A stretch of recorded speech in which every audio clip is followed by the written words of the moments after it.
Hey guys, welcome to part 2 of the 3-part video. So this part is going to be on secant and cosecant functions. So basically the first thing to review when you're doing secant or cosecant is which function you're actually doing. So secant is going to be 1 over cosine. So basically I always recommend drawing your cosine function before you begin. So we're actually going to do that right now. So our maxes are at 1, -1, and just knowing the basics of the function is going to be super helpful when drawing these graphs, because these can get a little complicated. So just basically labeling your maxes and mins is really critical to being successful in these. And so first I'm going to start with the unit circle, because when you have secant and cosecant functions, you are going to have asymptotes, much like tangent and cotangent, because you do have fractions. So whenever cosine equals 0, there's going to be an asymptote. So if we draw the unit circle and we take a look at what that is, we can see that when cosine is at pi over 2 or 3 pi over 2, cosine is going to be at 0 because cosine is the x coordinate. So whenever it's at either of these, it's going to be 0, meaning that these are going to be asymptotes.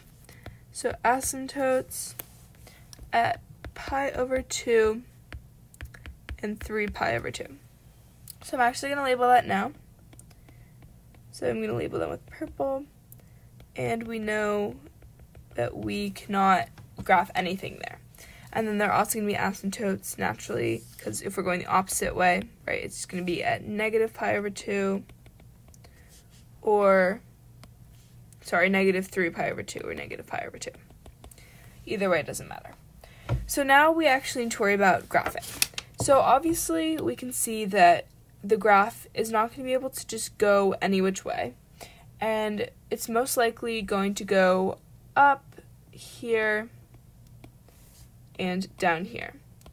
So the reason for that is because if you further divide these into, fourths, so you can see that when you look at the behavior for these, so this would be 3 pi over 4, and when you look at where the 3 pi over 4 goes in here, it's going to be here, right? And this is going to go below the -1, because this is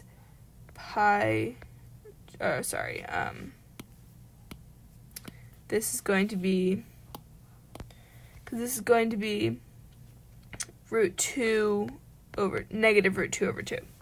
And that's going to be less than -1.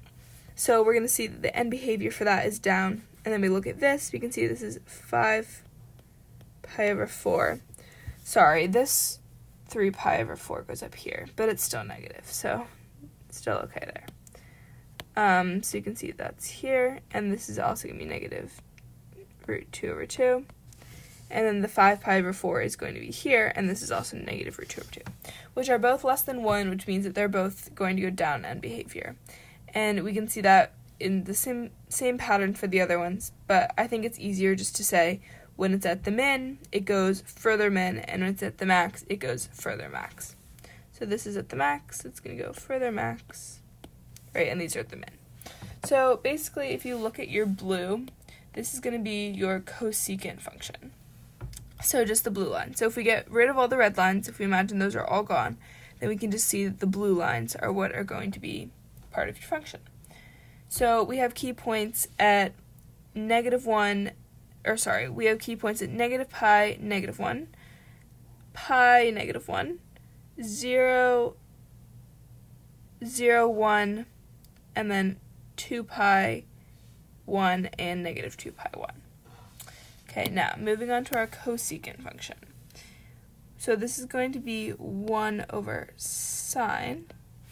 And if we look at our unit circle, we know that they're going to be asymptotes here and here, because that's where the y-axis is on 0. So we know that's 0/2 pi or pi. So whenever it's at those, we know the asymptotes are going to kick in. So pi, 0, and 2 pi. So quickly, I'm just going to draw function. I'm just going to pause it so I can write down the coordinates of the graph. Okay, so now I'm just going to quickly graph a regular sine graph. So it's going to start at 0, right? And then it's going to go up, down, back up. So labeling these key points. It's going to go the opposite.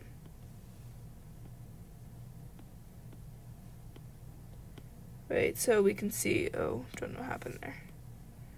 You can see this.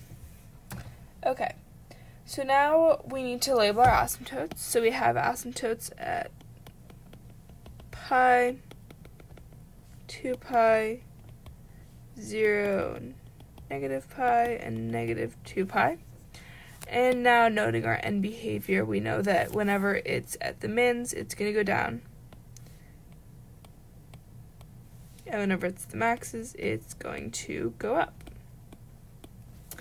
So we proved that in the other video. I think it's going to take too long to prove it again, but if you want to look into it more, you can find where they go when they're at the quarter point. So this would be 5 pi over 4 and then 7 pi over 4. And you're going to find that they're going to go down. Okay, so that's cosecant, regular function. Okay, now we're going to move on to transformations. And we're actually going to do the same transformations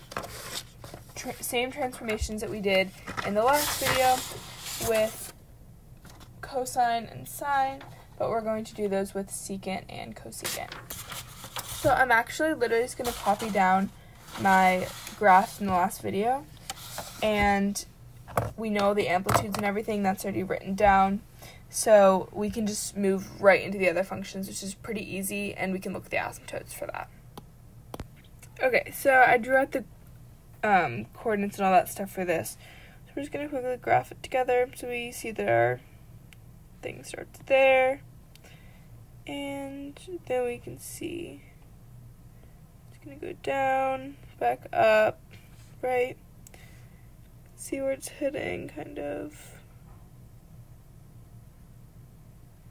Okay, and then we probably should label max and min, so you can see there's a min there, a min there, and then mins there, there, and there.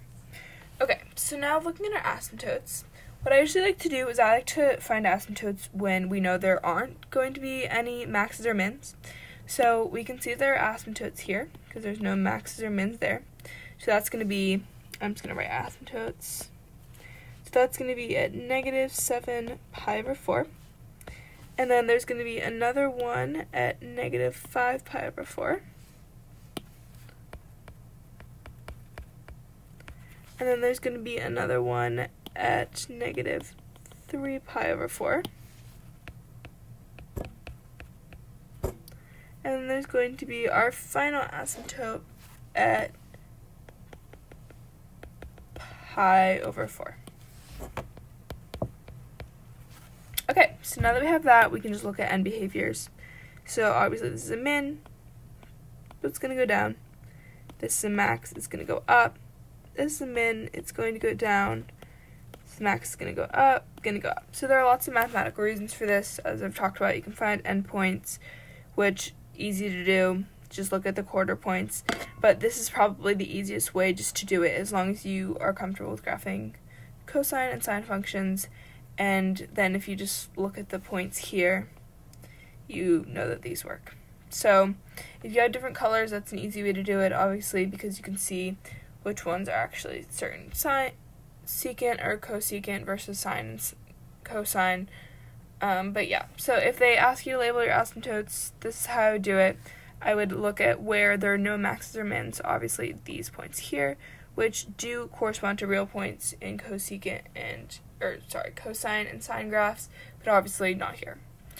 Okay, so that's a good way to do it for this. We're going to look at cosecant graphs now. So we're just going to start by graphing the base sine function, which I've written here in green, and we already have that graphed from our sine transformations worksheet, which is the last video. So I'm just going to quickly graph that. You can refer back to the last video if you're still confused on how to graph these. And you can see.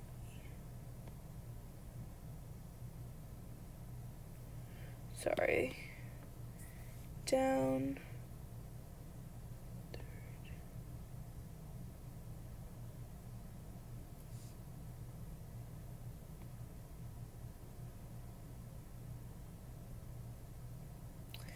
okay, so you can see kind of where maxes and mins are. I'm actually going to draw that in a blue color.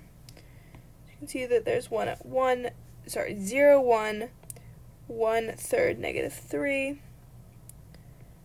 2/3, 1, -1/3, -3, and yeah, not there. Okay, so just those 4.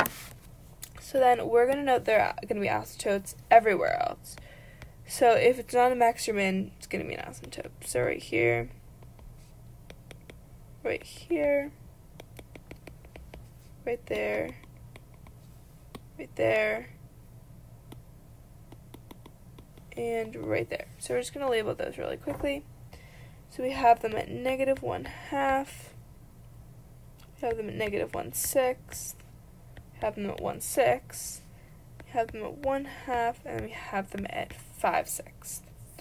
So now we can start graphing our cosecant graph.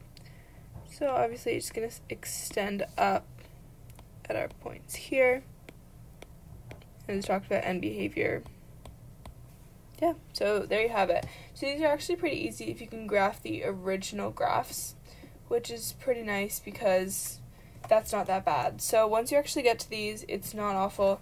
The key is just being able to find your asymptotes easily, and you'll probably be pretty successful.